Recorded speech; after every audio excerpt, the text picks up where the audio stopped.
Each one of these episodes has a different director, different writers. They're coming in, like, the big name of Del Toro is of course sort of overseeing all of it as a producer instead of a showrunner, but they're almost like standalone short films being adapted from these short stories. And I love the idea as a writer of something like this existing, because then you're getting you have the potential to get a bunch of like cool short fiction being adapted. I would like to see this go on and grow into something like Love, Death, and Robots and start to become a recurring, like, hey, we're going to get, 10 more episodes of this with like 10 more stories being adapted. I think that would be really cool and good for horror as a genre.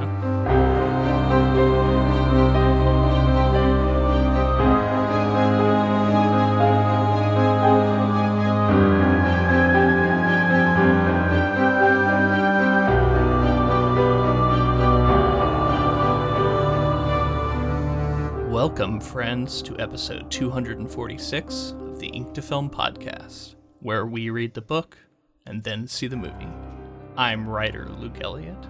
And I'm filmmaker James Bailey. And this week we discuss the stories being adapted in Guillermo Del Toro's Cabinet of Curiosities. Hello, James. It is Halloween, so I am talking slower and hopefully creepier to set the mood. How do you feel about this? Deeper. Definitely helping.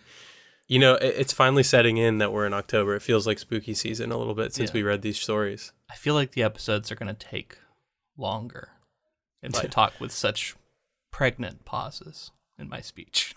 double the length, but it's very like Cabinet of Curiosity, so I like it. I don't think I can keep this up. So I think I'm gonna return to a more standard speech here. But yeah, this is one of my favorite times of year. It's always fun to do something kind of different and fun for Halloween. And we're trying that this year with this special coverage. We are covering Guillermo Del Toro's Cabinet of Curiosities. However, because of the timeline, we figured out that we weren't really going to have access to the episodes in time for our Halloween episode on Ink to Film. So what we could do is tackle the short stories. So that's what we're going to do. As of recording this, I think only like 2 or 4 of the episodes are even out.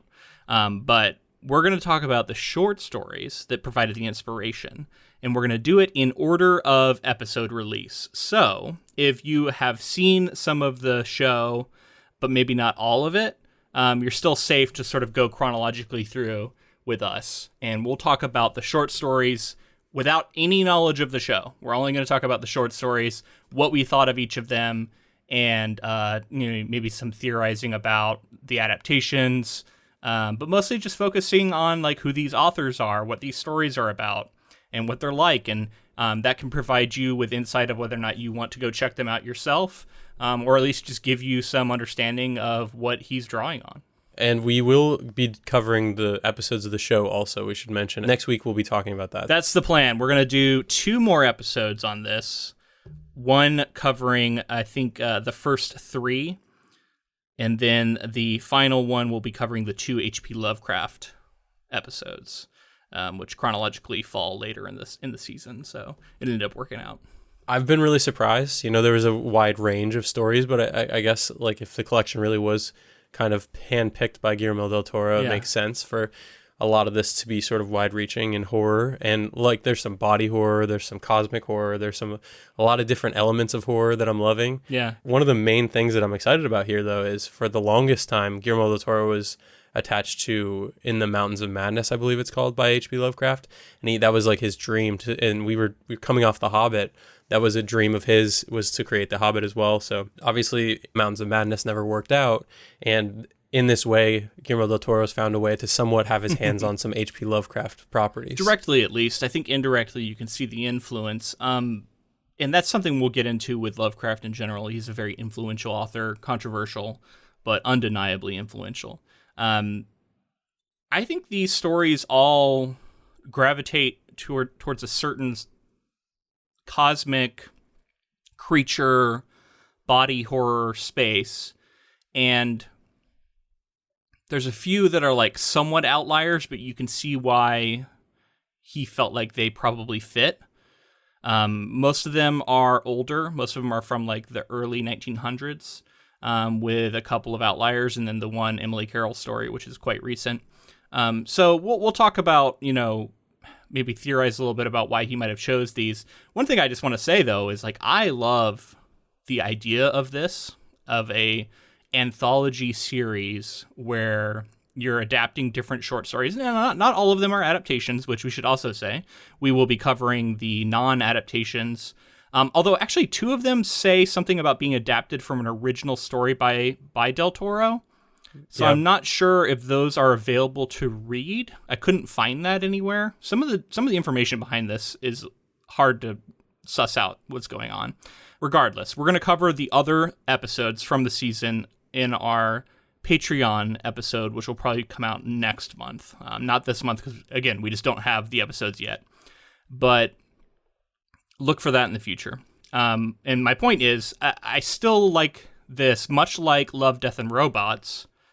I love these like anthology series that bring in different creators. I think each one of these episodes has a different director, different writers. They're coming in, like the big name of Del Toro is of course sort of overseeing all of it as a producer instead of a showrunner, but they're almost like standalone short films being adapted from these short stories. And I love the idea as a writer of something like this existing, because then you're getting you have the potential to get a bunch of like cool short fiction being adapted. I would like to see this go on and grow into something like Love, Death, and Robots and start to become a recurring, like, hey, we're going to get, 10 more episodes of this with like 10 more stories being adapted. I think that would be really cool and good for horror as a genre. Definitely. I mean, I don't think Guillermo Del Toro is necessarily in creating the show doing something very new as much as he's kind of picking up where something like Tales from the Crypt left off. Sure. But like we don't have Tales from the Crypt right now, right? So Right. we need something like this. And that's what's cool is that I'm sure he was super influenced by a lot of that kind of anthology horror kind of stuff, and wanting that in the space decided to now. And maybe my Tales from the Crypt knowledge is not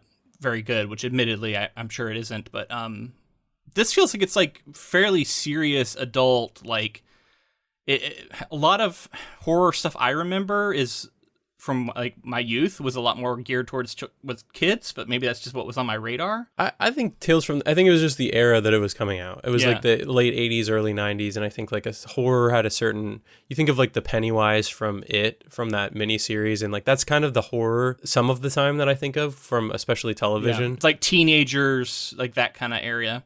Yeah, well, this feels a little different to me. This is what I'm ultimately getting at, and we'll see once we actually watch the show, because we haven't seen it yet. But regardless, instead of theorizing about what the show might be, we'll save some of that for our future episodes where we actually talk about the show. This time is to devote to the authors, which we want to make sure we devote plenty of time for. So what we're going to actually do is try something a little unusual. We've never done this before. We are going to set, we calculated it out, and we want about a 60-minute episode as far as like discussions. So we're going to do 12 minutes for each of our 5 stories, and we're going to set a timer. And we're going to try and hold ourselves to that. So if the timer comes and we haven't quite finished our thoughts, we'll just quickly wrap up and move on to the next one, because we want to make sure we give everybody a good amount of time without lingering too long on any one story. So again, we're going to go in episode release chronologically. That does skip a few here and there. Like I think the first episode is not an adaptation, so we're skipping to episode 2. But I'm not going to describe that in every time. Just in general, it goes chronologically. We will give the title of each story, which I think basically corresponds to the title of each episode, with one exception. So, all right, if you're ready, I'm going to start my timer. All right. So the first story is The Graveyard Rats by Henry Kuttner. So, real quick bio for Henry. He was born in 1915, died in 1958. So, pretty young. What is that, like 43? Wow, that's very young. That's scary. He grew up in relative poverty. As a young man, he worked in his spare time at a literary agency for his uncle in Los Angeles. And he sold his first short story, called The Graveyard Rats, to Weird Tales in early 1936. He was known for his literary prose and worked in collaboration with his wife, C.L. Moore, throughout his career. They met through their association with the, quote, Lovecraft Circle, a group of writers and fans who corresponded with H.P. Lovecraft. They worked together in the 1940s and 1950s, and most of their work was credited to pseudonyms, mainly Louis Paget and Lawrence O'Donnell. So that was one thing I also read about Kuttner, is that he used multiple pseudonyms, and because of that, people think he isn't as well known, because he's kind of viewed as like these separate authors, and like a lot of times people don't realize it's all one person. And you know, people have said like it actually kind of works to his detriment as far as like his legacy. He was a friend of Lovecraft's as well as of Clark Ashton Smith, and contributed several stories to the Cthulhu mythos genre invented by those authors. Among these were The Secret of Kralitz, The Eater of Souls, The Salem Horror, The Invaders, and The Hunt. Kuttner even added lesser-known deities to the mythos. So, I thought that was interesting, seeing his connection to Lovecraft, who we'll get to. This Lovecraft Circle thing will come back. He came a little bit after Lovecraft, but clearly was like working in dialogue with him as this kind of horror was starting to come up. And I did not read this story first. I read some of the other ones first, and I immediately was struck by how we were talking about like Salem, we were in New England, and like graveyards, and like stuff was a little bit that like there's just like a cosmic feel to a lot of Lovecraft stories, and it felt like he was drawing inspiration on that. So when I read that, it totally makes sense. But yeah, what were your thoughts on the story in general? Yeah, so I saw that this was the shortest, so I started with this one, actually. Oh, this you is did? the first Okay. short story I read, yeah. So this idea of a grave robber is kind of, he's kind of going around, and he's... So he is like, he doesn't own the graveyard. He like, he works at this graveyard, right? But then he also robs the graves. Right.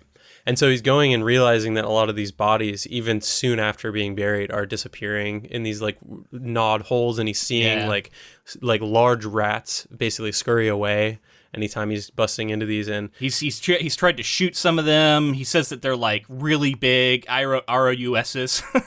yeah. They are rodents of unusual size. They are the size of cats, he was saying, and bigger. And some are bigger. And the idea of these tunnels underneath this graveyard that like connect to unknown spaces comes back in some of the other stories we cover later on. There's a lot of similarities you can draw on some of these. So this sort of despicable character is like feeling like he's getting ripped off by a bunch of rats, and he decides to chase them in because he sees this body get dragged in. So he decides to crawl into these catacombs. Great basically. idea. He's got his pistol, and he's going quick. He's going quick, trying to keep up with them. And it's not until he's been in there for a little bit that he realizes there's a possibility of a collapse in these tunnels. Yeah. And he doesn't necessarily fit super well. Nope. And he sort of navigates through this. He wants to turn around, but he can't.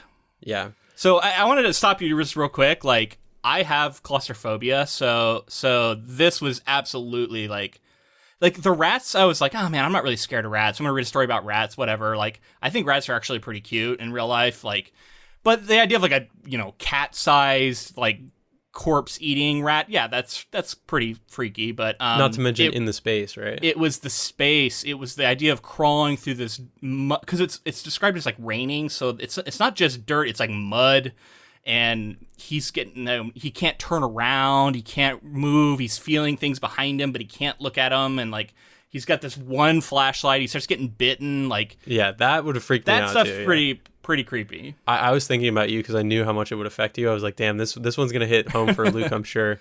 And then when you're down there, you can't turn around, you can't maneuver well, and things start biting you from behind. You can't look back to see it. Yeah. And then they start swarming you. At times he was like swarmed, and then he has the bright idea to like get into it, and we all knew it was coming and what was going to happen. At least I did. I don't know. I guess I didn't think he was going to wind up in this coffin, but it's what happened. So he basically tries to turn around. So he goes into like an offshoot of a tunnel, which like as soon as I heard there was all these different offshoots, and he decides to go down, I'm like, all right, he's lost now. And he does. But yeah, there actually is a moment too where he sees like a shambling corpse crawling. Zombie, yeah.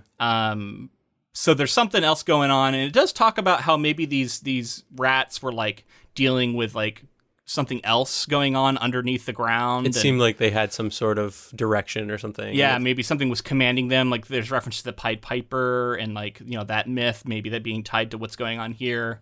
And again, like several of these stories are set like in or around Salem. And so there's this implication of like witchcraft that has like permeated the space. And so maybe that is affecting things. And he sees like dark shapes moving beyond the rats a couple of times. Like maybe that was corpses or maybe it was something else. I wasn't quite clear. The claustrophobia does start to kick in, even if you don't have full-on claustrophobia. When you start thinking about these tight spaces, and then he makes the decision to basically purposely collapse one of the tunnels, thinking he knows where he's at and he can escape. And what happens is he collapses this tunnel and he crawls into this coffin and realizes that once he's in the coffin, he can't get back up. There's no way he can get up through. Yeah, he's now stuck in a coffin 6 feet deep. Which is like that's like a fear a lot of people have, I think, right? Like, and that was a legitimate fear and still kind of is. But I know for a time people talk about like bells on a string, right? Bells on a string, right? Because like people were convinced they were going to wake up in the coffin, and apparently it did happen sometimes because we weren't as good at like making sure people were dead.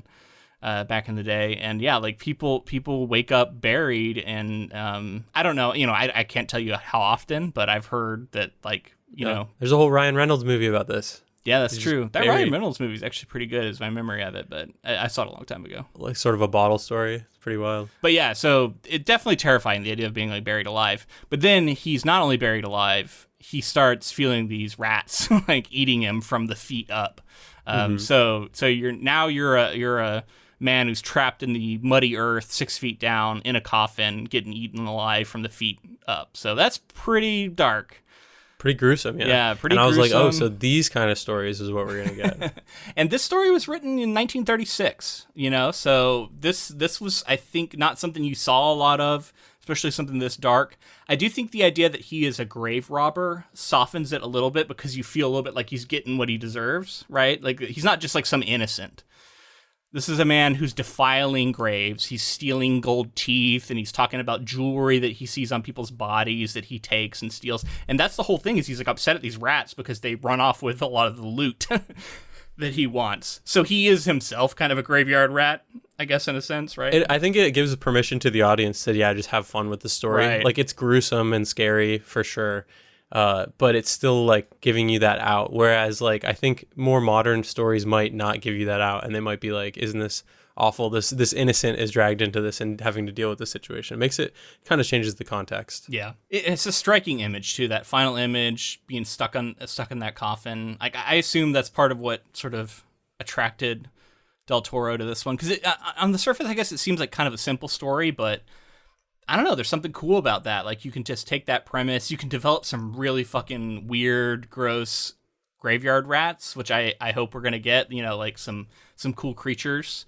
Hopefully not fully CGI, but I'm sure they'll use some, like augmentation, but I hope there's some practical effects being used here, because that's always the creepiest to me, is when you see like some sort of puppet. I think we'll see a good amount with Del Toro's track record, but a blending of the two usually helps. So we'll see.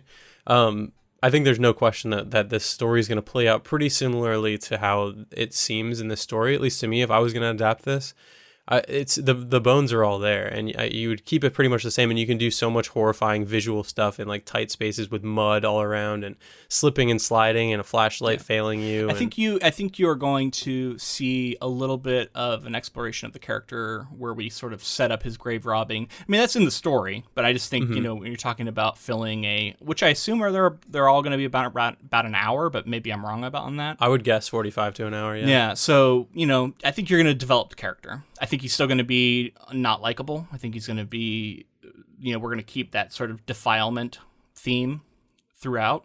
And then we're going to see him getting himself into trouble. Now, my question is, I feel like you probably need to introduce a second character. I feel like a lot of these stories that only have like one character who's not really interacting with anyone else are tough to translate to screen. So I feel like there's going to be a helper. You know what I mean? Like, he's going to have a coworker or something. And that's going to change things, right? Because you're going to have one character on the outside looking in. Is that character going to follow him down? I guess that's going to be my prediction. I'm going to predict that they're going to introduce a second character to all this, and that's going to be sort of the thing that changes this from being a super straightforward adaptation. Because as I'm imagining adapting this thing, I'm like, you got to give this guy somebody to talk to. We're not going to get as much interior thoughts. Just one man and the rats is not super interesting as much as like, if he has some sort of like collaborator or co-conspirator or whatever you would call him, who's like helping him rob the graves. I mean, I think I read this story in less than 45 minutes, so you would think that they would have to do some expansion for sure. Yeah, it's pretty short. Interesting that it was published in Weird Tales. That's one of H.P. Lovecraft's like major publishers. Every now and then you will see, still to this day, some calls for stories from Weird Tales. I'm not sure the exact history of the publication and if it's like changed form, but it is still around as far as I know. Although I don't think it like publishes regularly. Again, I'm not an expert on it. I do submit short fiction, so I keep an eye on a lot of these markets, and I've seen Weird Tale calls occasionally. And yeah, it's cool to see another connection, right? Like I think a lot of these authors that he chose are connected with one another. Oh, there's our timer. All right. So we're moving on to The Autopsy by Michael Shea. I'm actually not sure how to pronounce it. It might be Shea. Not sure. Yeah, I'm not Shea? sure either. Michael Shea? This is the story. Yeah, it's called The Autopsy. It was published in 1980. And this one, I believe, was in Science Fiction and Fantasy magazine, if I am remembering correctly. Yeah, Magazine of Fantasy and Science Fiction, which definitely is still going today. It was nominated for both a Hugo and Nebula Award when it came out. He would follow it up with The Color Out of Time, a work influenced by the Cthulhu mythos. His work overlaps science fiction and fantasy, thematic use of demons and aliens that act as endoparasites, and his interest in the Cthulhu mythos continued throughout his career. And unfortunately, he did pass away in 2014. So R.I.P. One of the more modern authors, other than Emily Carroll. He's the most modern author of these stories. And then, yeah, so let's talk about The Autopsy. We got Dr. Winters showing up in this small town where he's friends with the sheriff, a man named Craven. And he first shows up, meets him. There's a couple of references to having cancer. He talks about how he like has cancer. I think it's stomach cancer or something. And he talks to it like it's a companion. And I thought that was really creepy. And I immediately got that like body horror, like that establishes body horror early. Like we're going to be dealing with that, right? And he's there to like perform autopsies. So we're like, okay. He's investigating these deaths. And he's trying to determine, I think, like if an explosion killed them or like how liable like the company is going to be because they're these miners, and like did they happen to die on the job, or was it related to something that happened on the job, and whether or not someone's going to be liable seems to be partly why he's there, although he's very like pessimistic about the whole thing. But yeah, there's mysterious circumstances we learn from the sheriff. There was this man who was behaving very strangely. He had this like orb that's described as like you can see some technology in it, but it's kind of small. He somehow got a hold of it, even though it was like at the police station, and he like ran off with it and jumped into the mine. He landed on top of like an elevator that was going down, and then somehow there was an explosion, and now he's going to look at these bodies. And then I thought it was cleverly set up, right? Like the sheriff is super tired and they're friends, and he's talking about, he's like, yeah, I'm going to observe. And he's like, nah, man, you just go home. You need rest. I'll be here in the morning, and we're like, okay, yeah. But they're basically out in this warehouse that has been like converted into a makeshift morgue. So it's out in the middle of nowhere. It seems very sort of thrown together, and he's in this room, and we know there's like these 10 bodies that are just in different states of being blown apart. And then there's like weird details, like stuff not having any blood, and like he's not sure why, and they're trying to figure out, was there a killer who was kidnapping people? There's these people who had been disappearing leading up to this, and including several that he found who were like possibly chopped up, like maybe a cannibal, right? Is on the loose. They found like the local police found like a body butchered and put into a bag and hanging from a tree. Yeah. And then these deputies had to stay there and guard it. And then when they came back to check on the deputies, nothing was there. The bag with the body was gone, and the deputies were gone. Deputies were gone too. Small town works perfectly because it's like the only way you could like imagine something like this not being bigger news. But it's like, yeah, it's small town, so like no one really knows about it. It's like often this like mining town. Yeah, so creepy setup, right? And then we get the actual autopsy starts to take place. And we get this Dr. Winters. I thought it was really clever. Like, he keeps like seeing himself in a reflection. He's talking to himself. Again, we got a character who's like, other than the sheriff early on, mostly just talking to himself. There's some clever ways to do that by introducing the cancer that he talks to, which is super fucked up. And then also the sort of reflection that he talks to. And then he's starting to look at these bodies and he's investigating them. And he eventually makes it to, I think it's the guy, right, who originally jumped down with the orb. It's interesting, though, because he, like, goes through some of them, and what he's looking for are, like, entry wounds of, like, explosive shrapnel, things like that, and he's realizing, like, this is normal, nothing's wrong here, and that this is normal, and then he sort of backtracks to some of the bodies after a little while and starts finding weird things in them. Yeah, and it gets weirder and weirder as he goes. And then, he starts conversing with one of the bodies. It begins to speak, and it's hard to describe exactly how this plays out, but basically he learns that there is some sort of alien creature trapped inside this body, and it is sort of puppeting the body. And he basically says, like, you're trapped now, I'm not going to let you out or something, but then, like, there's some sort of, like, tendril that shoots out and gets him. I was picturing, like, the thing the whole time. Oh, yeah, this gets really, it definitely feels a lot like that. And it's more like this being is, it's so advanced and so far beyond us, and it knows so much about how the inner workings of how the human body isn't necessarily unique in the universe and the way that these things tend to go. They can sort of latch, because it has like a history of like, it's gone to all these different like worlds, and it's done this many times. And it, once it gets in there, it takes over the sensory perceptions of whatever it's sort of a parasite on. But it leaves the being alive. So the person is still tortured and like not at the wheel. And that was dark, right? Like you still are kind of aware of everything that's going on. You're still in there. And it also is like consuming the minds of these people in a sense, and it's like learning from them, and like that's how it understands English and is able to speak with him. It understands multiple languages actually, and he being Winters is very like, he's like, okay, this thing is like clearly very advanced. It has like a great understanding of language, so it's very good at what it's doing.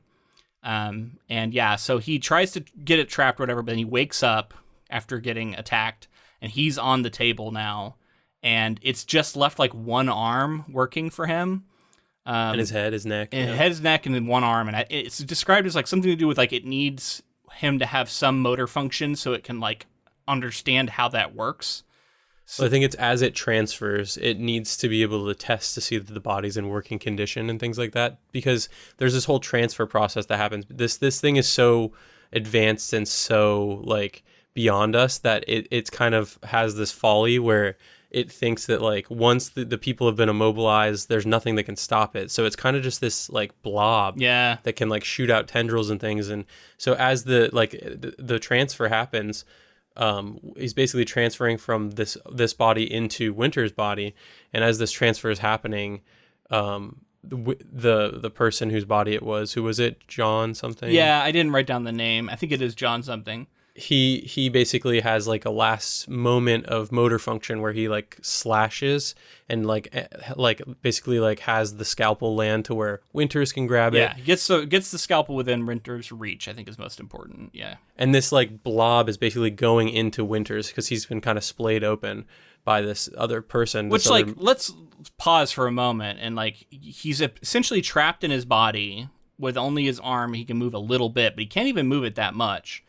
And he is seeing his own body being sort of have an autopsy almost performed. Like it's cut down the sternum. There's a lot of body horror in this, right, as we're describing the way autopsies go, which is creepy as hell. Well, and I wanted to talk about the author and the way that he went about a lot of this real quick too. Yeah. And it's just that like he was very meticulous about the way that he was talking about the autopsy, the specific parts, very graphic about it in a way that like you would have to be really interested in autopsies and the human body in that way.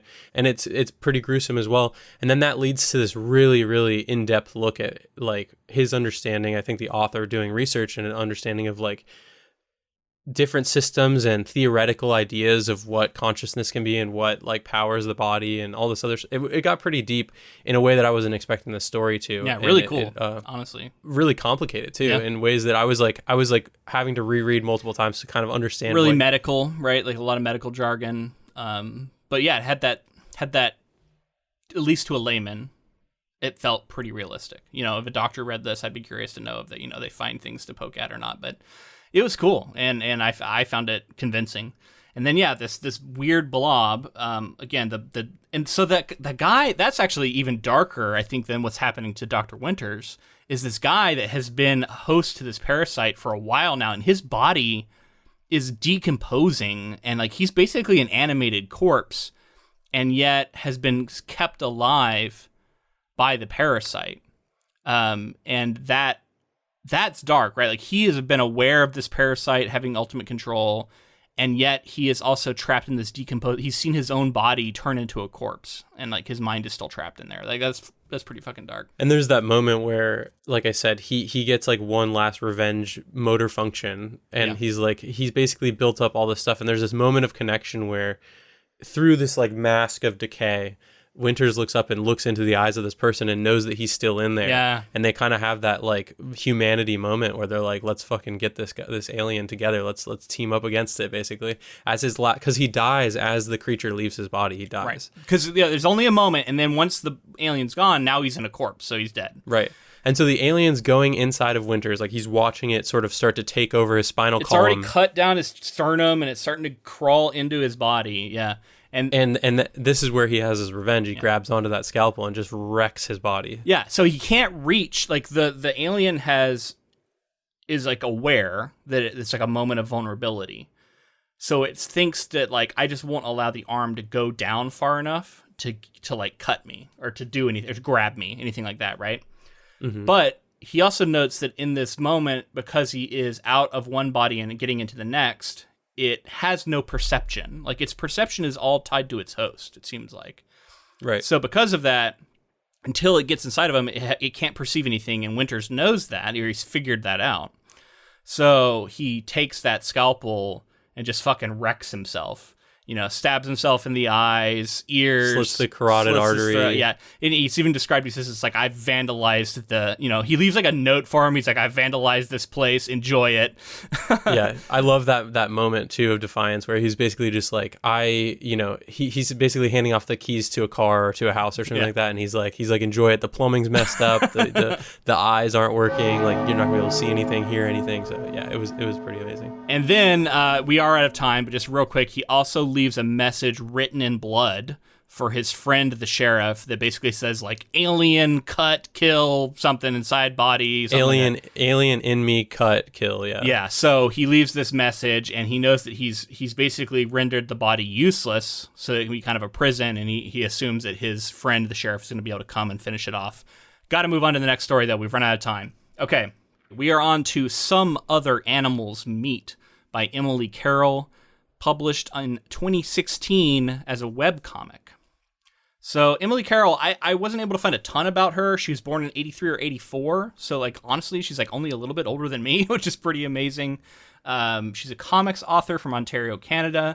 She started making comics in 2010, and her horror webcomic, His Face All Red, went viral around Halloween of 2010. Since then, Carroll has published 2 books of her own work, created comics for various comic anthologies, and provided illustrations for other works. She has won several awards, including the Ignatz and 2 Eisners. She drew and published her first comic on her website in 2010. Carroll has continued to publish horror short stories on her website. So she's this webcomic. She's got a couple books out. One other note I did have here that I thought was interesting. Are you familiar with the game Gone Home? I am, yeah. So she created illustrations for that game. It looks so much like her style, so that makes a lot of sense. Pretty cool. I never played it. Did you actually play that game? I have it on Steam. I played it a little bit. I haven't beat it. I think that was one of the ones that was like at the center of the firestorm with Gamergate and shit. I think it was the Gone Home game. Really? Yeah, I think because it got like really good reviews and a bunch of people got really mad. A bunch of assholes got really mad that it got good reviews. Because it has like really heavy feminist like themes, I think, and I might be mixing it up with another game, but I'm pretty sure it was Gone Home. Just to talk from like somebody who reads a lot of comics, I thought that first of all, we bought a collection that we thought that her story was in, and it ended up not being. But I'm glad to have bought the collection, honestly. No, it's cool. So yeah, I was gonna say, Through the Woods collection, I told you, hey, we got to buy this. This is what, because we were seeing it reported that it was from this collection, but the story that was adapted is not in this collection. We through like literally like the day before we recorded, we're like trying to figure out what's going on. Why can't I figure out which story it is?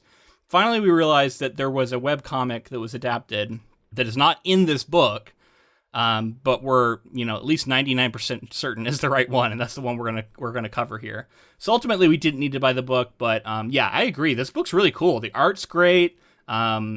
The stories are neat. I actually read through a couple of them just because I was like, I need to figure out if this is the one that I'm looking for. So I've read some of them because they're pretty quick reads. Great art, spooky. A lot of these could have made for good episodes. From as I was looking, I'm like, this could be it. This could be it. This would be cool. So I like it, and I like to see someone like this. The only woman being adapted. I think the director of this is a woman I saw. So I'm glad Del Toro at least used one episode to do something like this. In the future, I'd like to see more inclusion, less dead white guys if you were to come back and do this again. But still, I think it's cool. This story, interesting. It is, so again, it's a webcomic, so very unusual compared to the others. Not a lot of text. It's mostly reacting to the art. And in fact, I felt like because I'm used to like covering Alan Moore and stuff, who we've talked about on the show a lot. And like, he always has tons of text, right? Like there's a lot of words in his graphic novels. This is very bare bones, like just like little phrases here or there. And a lot of it's sort of reading between the lines and just kind of like taking in the artwork. I love the artwork. I thought it was great. And the story itself is cool. Yeah. So, talking about something like Alan Moore immediately is like, that's obviously like his art matches the amount of text that he has. But I think some of the time to visually tell the story, because you have the opportunity in comics, is so cool. And to see less text and more visuals makes it more interpretive and gives it more of that. Just inherently, like if you're reading it, to figure out what's going on, you do have to actually look at the images. And I feel that sometimes people are used to reading books, so they just read the text in comics and fly past the imagery. So I thought it was really cool the way that she was able to like build it all into her storytelling, and the way that I was so struck by the way that she was using like black and white and different colors to like just dominate certain pages and flow into the next thing. And it all, the way that webcomics, because it's not like a printed medium, have like allowed people to get crazy with, because we've talked in the past about how color and like having an entire black page is a lot of ink when they print it out to thousands and thousands of copies. So they used to have to think about those kinds of things when they would create certain comics. And to see the way that like all of these things can be, and also what we ended up reading was very vertical oriented, which is like scrolling on the internet or on a phone or something, versus in comics is usually left to right. So just seeing her, this story was so amazing, and seeing it all depicted through the art, I thought was really fun. Yeah, I've done some research into Junji Ito in the past, and one of the things I remember people talking about was how the reveal, and there's this moment in a comic where you turn the page, right, and you see something, and that can create the horror, right? Like you see some horrific image. And I think she does that here, but it's interesting because you're usually like clicking a next button, but then your screen loads it. So you have this moment where it still like pops up, and it's like you get that moment that you can't get just reading text. And yeah, I don't want to imply that it's somehow lesser than because it doesn't have a lot of text to it. I don't think that's true. I think it's just different. No, right? And I didn't think you were saying that. I was noting it. Yeah. And you are left to sort of interpret, like really look at the art and try and figure out exactly what's going on. Pay very close attention to expressions on people's faces and what's being conveyed, mood, atmosphere, all these things. So let's talk a little bit about the story. This is about this woman who is selling this product called Aloe Glow, which is some sort of like cream/lotion that is supposed to be anti-aging like, beauty cream. Anti-aging, like you hear about this kind of stuff, right? Like it's supposed to reinvigorate you, and like we immediately start whenever there's like a woman selling something like that, and then she talks about how like it gives her a rash, so she's like she doesn't believe in the product. She doesn't use it herself, but she's still very good at these like she has these parties where people show up and buy it, which there's a lot of products like this out there. it's really interesting, right? Because you're immediately bringing in like body dysmorphia, the beauty standards of the industry, beauty standards of, you know, society, honestly, and the lengths people will go to appear a certain way. And it's very dark, and the lotion itself seems to have... So that's the other thing I was going to say about this. It's very surreal, and I wasn't sure what was actually happening and what was sort of in the mind of the main character. And that's true in a lot of these stories, so I felt like it was thematically connected in that sense. But like, are we to imagine, because, okay, so she does one of these parties and she gives out the lotion, and one of the most horrific panels is all of the women are transforming into these like hideous blob creatures that are still have like eyes and noses and bones and stuff throughout them, and they're like coming apart, and they're talking to her and like reaching out for her, and their arms are extending, and really grody and like affecting. I'm not sure if it actually happened. I think it was in the mind of the character for sure. Because then she uses it herself, and she becomes like a blob creature at one point. But then... Kind of. I think there was some so there's certain lenses that we're viewing the story through, in my opinion. Because she's looking in the mirror. Exactly. The lens through the mirror, the lens that she's seeing everybody else using the product, and then the lens of herself, because ultimately she does use it, and she says, although I get these rashes and hives or whatever, I continue to use it, it's not that bad.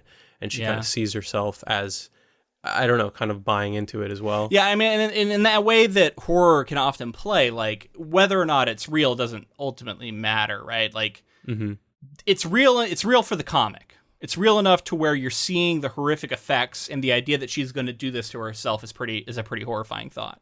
And also that she's going to continue to sell it, apparently, with like what she's seeing occur. Yeah. So what about the title too, as we're wrapping up here? Yeah. So that comes up in the story. It's the title is called "The Meat Inside Me Is Some Other Animal's Meat," or "Some Other Animal's Meat" is the title, and that's the line. And I thought that was a really cool like moment where she's like, What if I'm just a human on the surface? What if it's just my skin that's human, and the meat inside me is some other animal's meat? And I was like, that's a creepy, weird thought, and I love it. I was gonna say, I don't know about you, but I feel like I had this thought at points in my life. I think just in terms of like, am I what's considered to be normal under the surface of things that I can't see as well? If you haven't been X-rayed, if you haven't been this, if you haven't been that, like, how did you develop? I think that it's like this weird curiosity. I feel like there's also a reading of this where she's like, she is herself like the Alloglow monster who is like, I don't know, like selling this stuff and like doing this to people, and like she's actually some sort of creature. I think that there's part of that too, that capitalistic look. But there's an ambiguity there, and like you might be like, I don't know. To me, like I felt like this wasn't super clear because there's just not a lot to go on other than these images and a little bit of text. I mean, it's interpreted, you know, and I think that we're touching on a lot of the things that are in the themes of the story. I think there's definitely the beauty industry there's a commentary being made there. There's a commentary being made, like you said, about body dysmorphia and the things that people will convince themselves of. And there's definitely the trying to fit in. Like, it seems like she wants to fit in with her friends, and that's why she's like, one of the reasons she's going to start using this. So, we're in our last minute here. I just think as an adaptation, I'm really interested to see what they do with this one, because it is so vague. I think there's a lot of ways you can take it. You bring in a woman director, you're working off of a woman's work. I think this is going to be a really interesting episode. Not saying it'll be the best or anything, I don't know. But it's going to be, I think this one's going to feel the most different from a lot of the other stories that we're going to see adapted here. It's going to feel the most unique. It might be divisive. I'm really curious to see how it's done and how horrifying this like amorphous blobby stuff. You know, have you ever seen the movie The Blob? Yeah. From the 80s? Yeah. Like, that movie is like super cheesy and like, The original Blob is from much earlier than the 80s too. Oh, yeah. You're right. There was, but I was talking about the 80s one. But like, there are some really horrifying effects in that movie. And I was thinking about how, like, I hope we get some, like, John Carpenter-esque, like, horrific body horror, amorphous, like, putting this lotion on and then just, like, it dissolving your body, or who knows what all is going to go on here. I think this is ripe to be adapted, too, because of the commentaries being made. Like, you can definitely extrapolate this out some and make some really strong points. All right, that's the timer. So let's move to our next one. So now we move into our pair of H.P. Lovecraft stories. The first one is going to be Pickman's Model, which came out in 1927. Real quick, I'm going to talk a little bit about H.P. Lovecraft as a person because I think he is very important, and we haven't actually touched on him much for the podcast. So he was an American writer of weird science, fantasy, and horror fiction, best known for his creation of the Cthulhu mythos. He was born in Providence, Rhode Island, and spent most of his life in New England. After his father's institutionalization in 1893, he lived affluently until his family's wealth dissipated after the death of his grandfather. Lovecraft then lived with his mother in reduced financial security until her institutionalization in 1919. So both father and mother institutionalized. Wow. He began to write essays for the United Amateur Press Association, and in 1913 wrote a critical letter to a pulp magazine that ultimately led to his involvement in pulp fiction. He became active in the speculative fiction community and was published in several pulp magazines. Lovecraft later moved to New York City and became the center of a wider group of authors known as the, quote, Lovecraft Circle, which we have touched on with Kuttner. They introduced him to Weird Tales, which became his most prominent publisher. He returned to Providence in 1926 and produced some of his most popular works, including The Call of Cthulhu, At the Mountains of Madness, The Shadow over Innsmouth, and The Shadow Out of Time. So there you go, The Shadow Out of Time, The Color Out of Space. I don't know, there are kind of some similarities here. He would remain active as a writer for 11 years until his death from intestinal cancer at the age of 46. So again, pretty young when he died. Lovecraft's literary corpus is based around the idea of cosmicism, which he posits that humanity is an insignificant part of the cosmos and could be swept away at any moment. He incorporated fantasy and science fiction elements into his stories, representing the perceived fragility of anthropocentrism. That's an interesting word. But yeah, basically it just means like humanity and human culture being the center of existence. And he perceived that as being fragile. So Lovecraft's early political opinions were conservative and traditionalist, which I was aware of. Following the Great Depression, however, Lovecraft became a socialist, no longer believing a just aristocracy would make the world more fair. Throughout his adult life, he was never able to support himself from his earnings as an author and editor. He was virtually unknown during his lifetime and was almost exclusively published in pulp magazines before his death. It wasn't until a scholarly revival of Lovecraft's works began in the 1970s that he is now regarded as one of the most significant 20th century authors of supernatural horror fiction.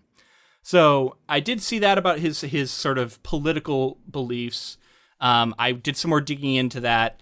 It seems like he started life as being very conservative, very traditional. He supported the monarchy, and it seemed like he was almost un-American. Like he felt like the monarchy should actually be in control of America.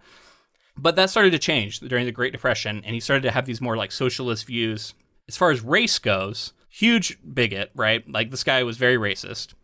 It did seem like he moved from all races should like basically like whites, like pure on white supremacy, to all races should just like stay in their own places and like their own cultures should just stay separate. And like he didn't want assimilation. He just wanted like everybody to kind of like stay where they are.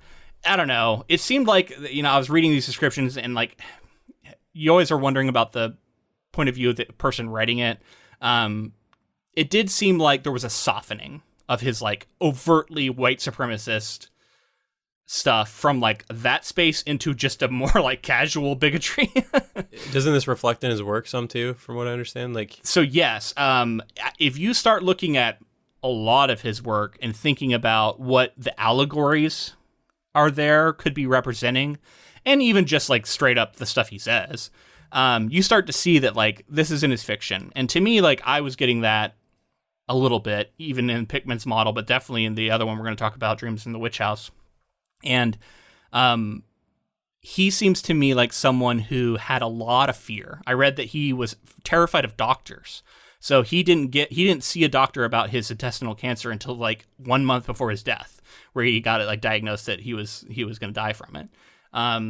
So this is just a guy who had a lot of fear. He grew up wealthy, very, very conservative.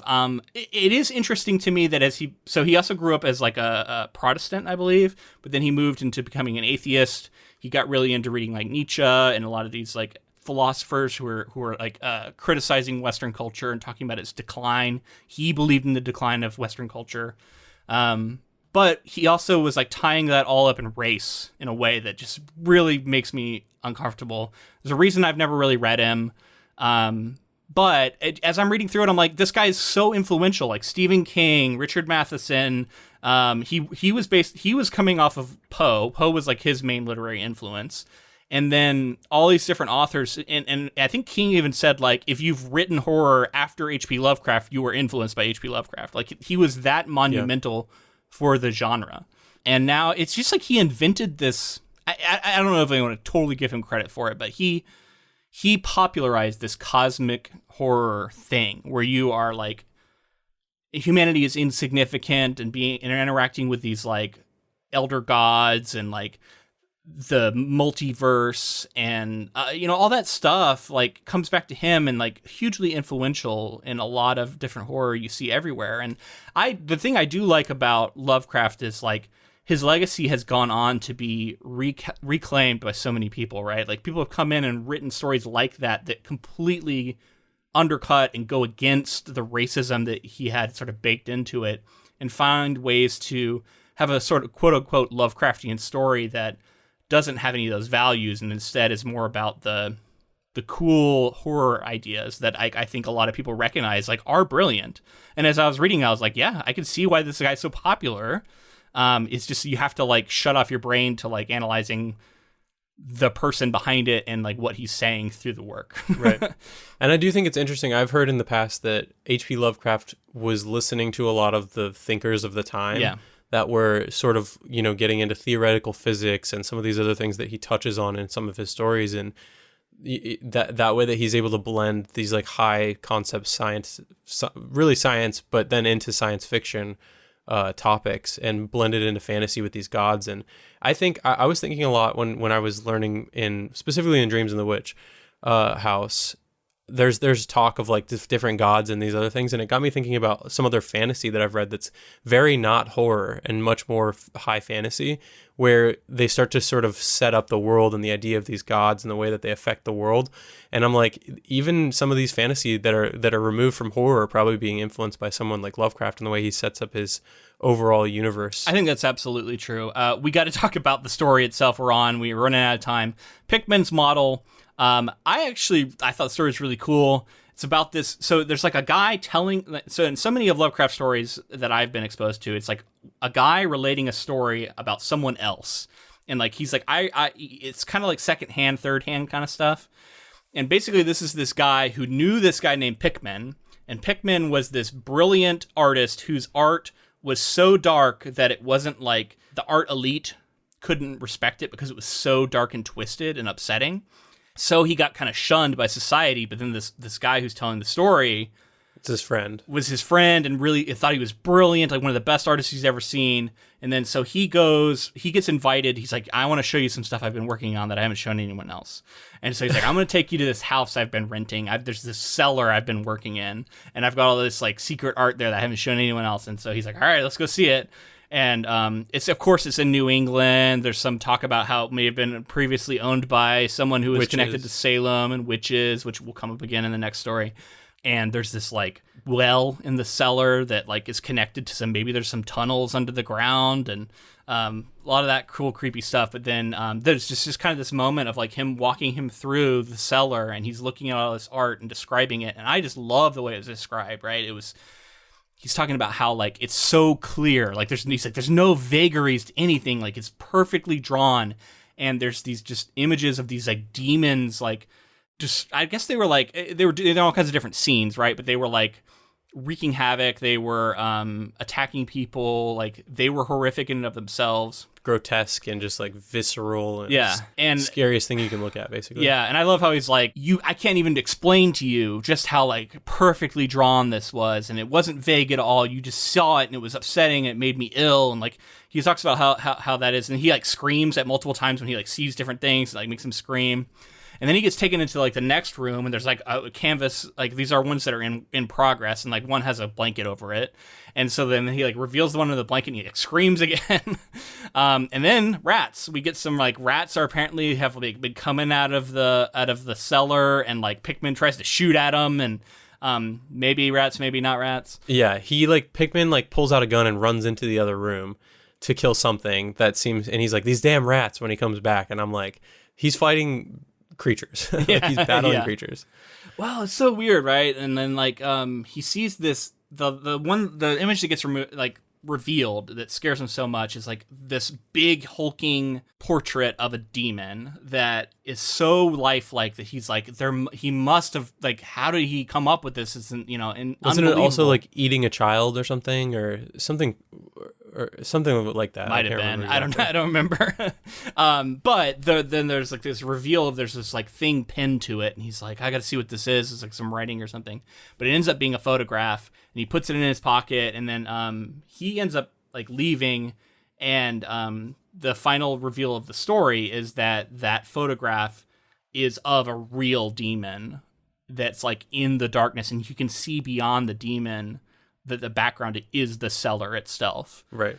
So ultimately the like there's something hanging off that he tore off the painting, and it turns that's what later he realizes it wasn't actually a painting. It was a piece of an actual picture that was taken, like a photograph. Yeah, and it's the photograph of the demon itself, you know, making it seem Pickman's model that is referenced in the title is the demon itself. It like was a model for this painting. Seemingly all these things that he's drawing could potentially have been demons and creatures that he's seeing and stuff. That he's seeing, yeah. And so we're out of time, but just like I thought that was like a very cool story, and I love the way it plays in the space of the different art mediums and how I can just suggest things to you with language, and he leaves it to our imaginations to fill in what that looks like. And it creates a really interesting, like, frightful experience as you're sort of imagining what all this might look like. And that's something that Lovecraft is clearly very good at. And I thought it was just really good here, and I'm really curious to see what a adaptation of this one's going to look like. It's also just overall the commentary on art in general, right? Like he's making a commentary about all forms of art and the way that people view them and the way that people will shun them and how powerful they can be and how it's really interesting to dig into that as well. Well, and where does art come from, right? Like origins of a lot of this dark shit. Okay, so we got to move into the next one. So I'm going to start my timer. All right, so our last story is Dreams in the Witch House, another H.P. Lovecraft story. I'm going to read a quick summary of this one because there is kind of a good bit that happens. So Walter Gilman is a student of mathematics and folklore. He rents an attic room in which is called the Witch House in Arkham, Massachusetts, that is rumored to be cursed. The house once harbored Keziah Mason, an accused witch who disappeared mysteriously from a Salem jail in 1692. Gilman discovers that for the better part of 2 centuries, many of the attic's occupants have died prematurely. The dimensions of the attic room are unusual and seem to conform to a kind of unearthly geometry.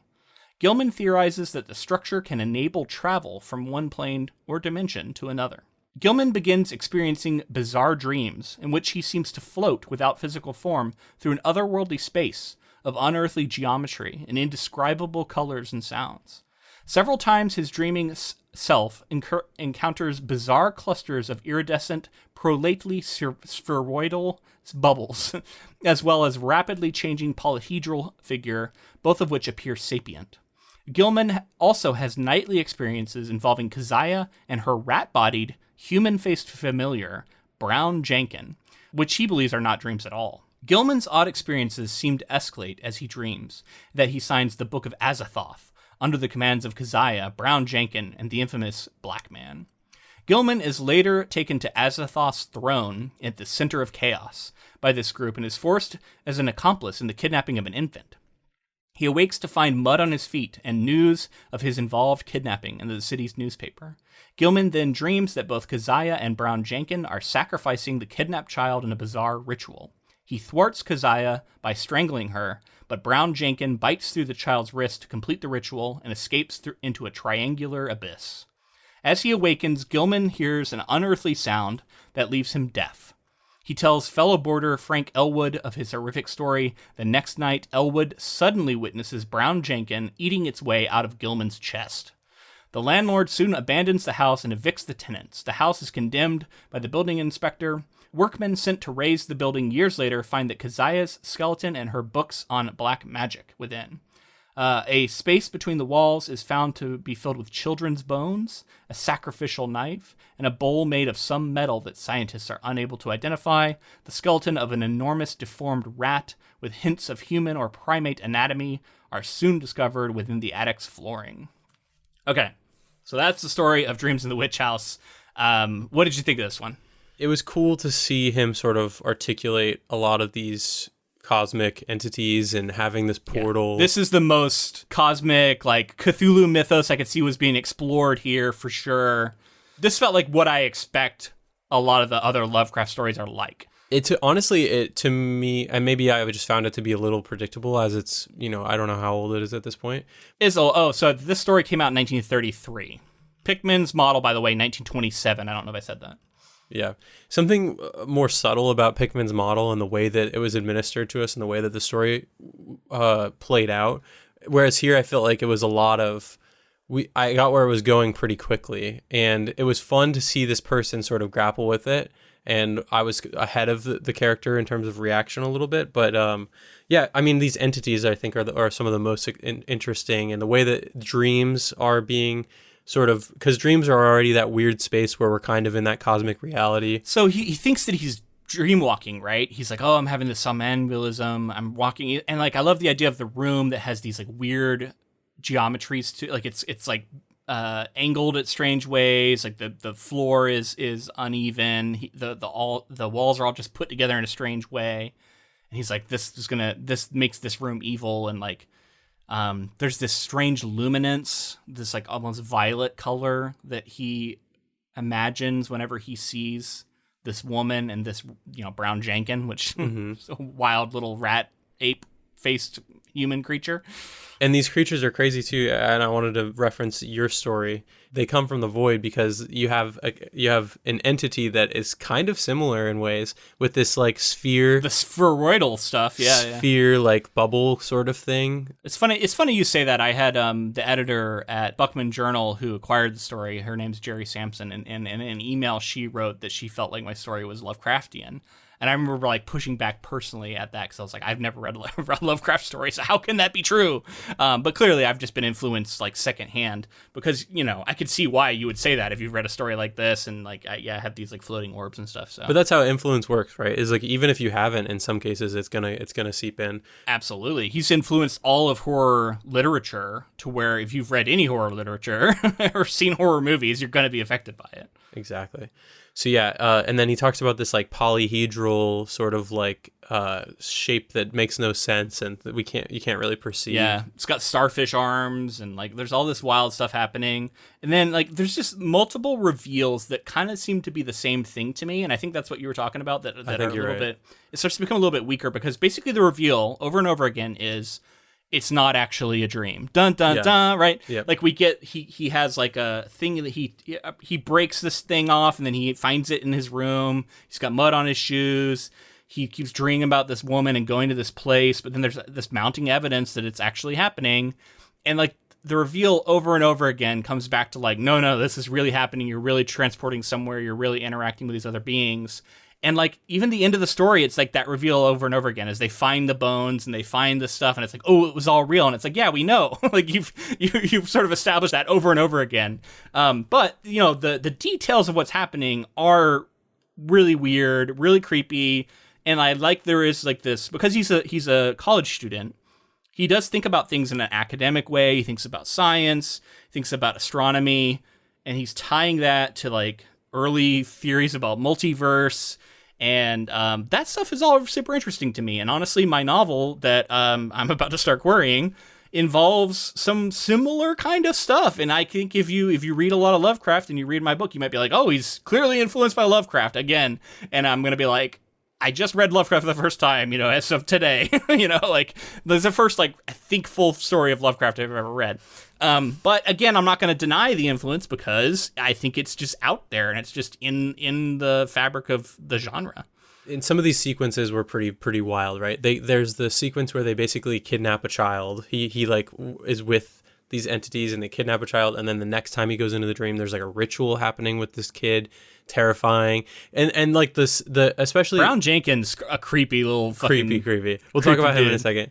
But so the idea of these entities, and especially like if it's at the cutting edge of this, if you haven't read something like this before, I know like that repetition was something in older material as well too, like to really like drive home certain things and have people pick up on things. So maybe that was part. Well, and think about Pickman's model, right? Like what he's getting at with the nature of the origin of art and the origin of these kind of ideas. Like I'm sure it was a lot more. I don't know. I'm sure a lot of people were more ready to believe that if someone's writing a story like this, that maybe they have a fucking tap to some other realm and that it's real. Especially when you have the surreal and the real joined together in some ways. Like the things that are backed up by science that he's like really steeping it in science sells you on it. Yeah. Yeah, it's cool, man. You know, the idea of this like chaos realm, and like he keeps seeing these like godlike beings. They're like 8 feet tall and they have starfish limbs, and they're like shapes and stuff, and like there's this alien metal that no one can ever, he talks about how like this Miskatonic University, it's like still on display there and you can go see it. So like a lot of it, like it's one of those things, like if you don't follow up and look into it, like you might believe that is real and that there is this bizarre thing and that the story you're reading is true.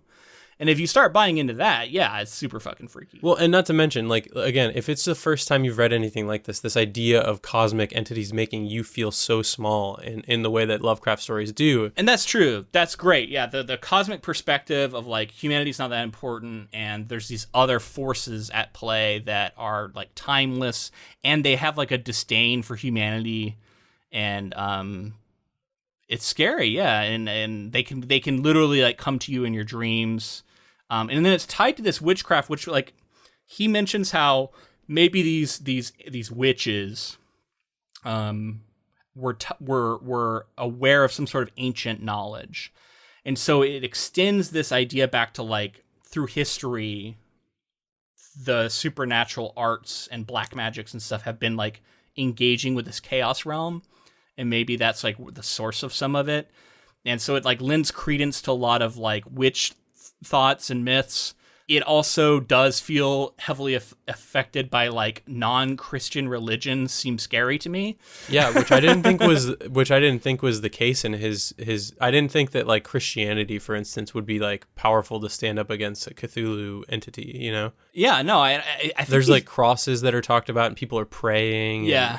I don't know. He was raised Protestant. He was an atheist later in his life. I don't know where this was at in his sort of spiritual journey, but I think just he was playing into the like deeply puritanical, because he was writing in New England. He's a famous New England writer, and at the time, like writing was not as nationalized and internationalized as it is now, right? It was very regional.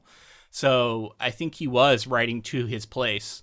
And he was engaging with the like religion of a lot of the people in the area, I think, a little bit.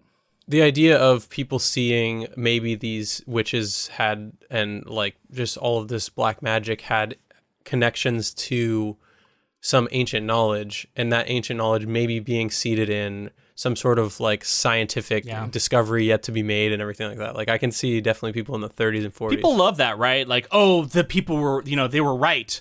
Right, you hear a lot about a lot of pseudoscience comes up around like, ancient medicine being better than today's medicine and all this stuff. So you can see like this is all, he's playing on all of that.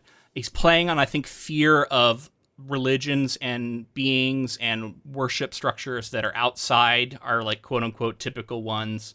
I think he's writing to a white audience who are afraid of that kind of stuff. So you can start to see all of that, but like even if you set that aside, it is just a creepy story. It's interesting. I like that it's the most like Cthulhu mythos one we've gotten so far.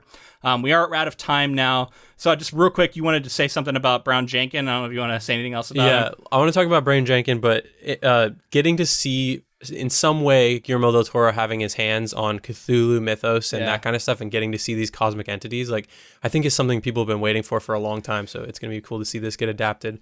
And then Brown Jenkins is probably one of the creepiest like monkey rat monsters. Like he like gnaws his way through the body of our main character at one point, and it's got like the face of a human, and it's got like a beard and stuff. Yeah, man. So I'm gonna reference another podcast, which I don't know if that's like a faux pas or whatever for a podcast, but on my brother My Brother, and Me, they have this whole bit about would you rather have, I think it's a cat with a human face or a dog with human hands?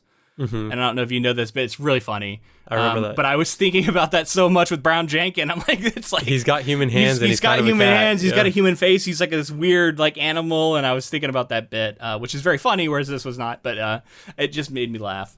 Also, we were talking about the influence of Lovecraft, and I was thinking about Dungeons and Dragons and Mind Flayers, and so much of like as much as like D&D was influenced by Tolkien, clearly.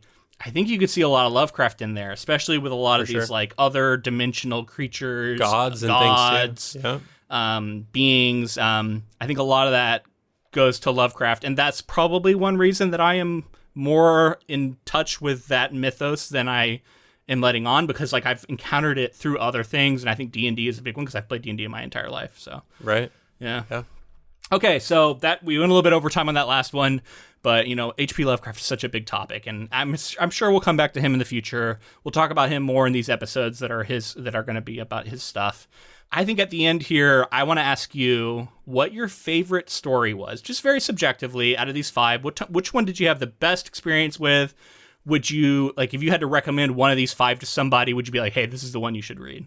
This is really hard for me because I was pretty blown away by 2 of them. Okay. And so I'll tell you which 2 they are. All of them were really fun. I'm going to give a special shout out to the Emily Carroll story because I thought that the art and that I'm always going to be sort of biased towards a visual medium too. It's a really easy one to read too. Like someone could read that in like 5 minutes. And very recommendable. Yeah, definitely. The 2 that stand out to me are the Autopsy and Pickman's Model. And the Autopsy for the ways that I wanted to talk about titles in this episode too, is like the way that these short stories tell you what it's going to be about. And some of the time you're like, oh, are they going to subvert it? And you're like, no, the Autopsy is about autopsies. Like there's multiple autopsies. Well, and he's kind of committing one on himself. And exactly. They twist it and it turns into like, an autopsy doctor being living through his own autopsy almost. Exactly. So, and just the way that he approached that story and told it and sort of built out the city and the only thing that kind of dragged with it for me was the insurance stuff. I find insurance like sort of, he kept talking about how the insurance company was trying to find ways to not pay out these people and everything. I'm like, ultimately I'm very much in the camp of like, fuck the insurance companies like really quickly, and so that it seemed like he was also kind of in that camp though. He was just like doing it, but he was like, this is ultimately what it's about. He had to do it. Yeah. And it felt like maybe Michael Shea like had to deal with some insurance bullshit at some point, maybe, and threaded that into a story. But I think my favorite was Pickman's Model. I didn't expect it to be. I didn't expect to walk away thinking H.P. Lovecraft was going to be my favorite of these stories. It's, like I said, it's got this really interesting atmosphere and commentary on art and the subjectivity of it and the ways that it can be interpreted, and then the way that you're getting these horrific images told to you, basically, and then you're having to infer what's happening. And there's some funny things that are in there too, like this idea of this artist having this giant cellar somewhere that like gets deeper and deeper as it gets scarier. It's like, I don't know, a fun concept, and it builds up all this dread to seeing this finally, like it's like this huge shocking reveal where you see the creature built up really well. Yeah, I'm with you, man. So funny enough, I would pick the same 2. So it's so funny. I mean, I feel like we should have a podcast or something because I think our tastes are similar. I might flip them, I guess. I really liked Pickman's Model for the reasons you were describing. I love the intersection of like different kinds of art and like the gulf between what we can imagine and what we actually see. I think this will be really interesting as an adaptation, but also has a very large failure potential because when you're showing stuff on screen, usually you're going to have to make a decision of like, do I actually show the things that they're reacting to or not? And if you don't show it, then you have frustration from viewers who are like, show me the thing. Like I'm watching, I want to see what the art looks like, or I want to see, the stuff. But then the showing when you show something, it is always going to potentially be less frightening than whatever people imagined. So people have been reading this story for almost 100 years, imagining things, and you're gonna get a lot of people who are gonna be underwhelmed by whatever you show because it's not gonna live up to what they imagined. So I think it's a risky adaptation. I'm really curious to see what he does with it. Guillermo Del Toro has like a great track record I don't know who the director of this actual episode is going to be, so we can talk about it when we get there. Anyway, very interested. I like the story a lot, but I think my favorite was actually the Autopsy, because and really it's just personal preference. It really lines up with stuff I'm really interested in. Like the idea of this alien parasite reminded me so much of The Thing, and which is one of my favorite movies. Like, love that. And I love the idea of this creature that is so unlike what we imagine.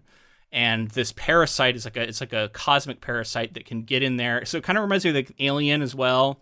It's interesting because this story came out in 1980, so it's like right around the same time as like The Thing, and Alien was being developed by James Cameron. And something to note too is that it's the entity is only threatening once it's gotten a hold of something. So like on its own, it's kind of unthreatening. If you ran into it, you could probably destroy it easily. But it's like so cunning and like it's very quick seemingly too. Yeah, but then like it gets in there and it's so gross and it has such little like regard for the things that it takes over. Like it doesn't care. It's just like you're a puppet to it now. It like literally consumes the flesh and like blood, but then also like the minds and the idea of being trapped in your body as it's like being destroyed and like literally your body's becoming a corpse and you're aware of it. That's all super dark and twisted, and I love that it's set in this like scientific background, right? As we're talking about the body and how the body works. We have a doctor character, and then just the creepiness of this doctor who's like he knows he's gonna die, like his cancer is gonna kill him. And yet he like is talking to it like this weird companion.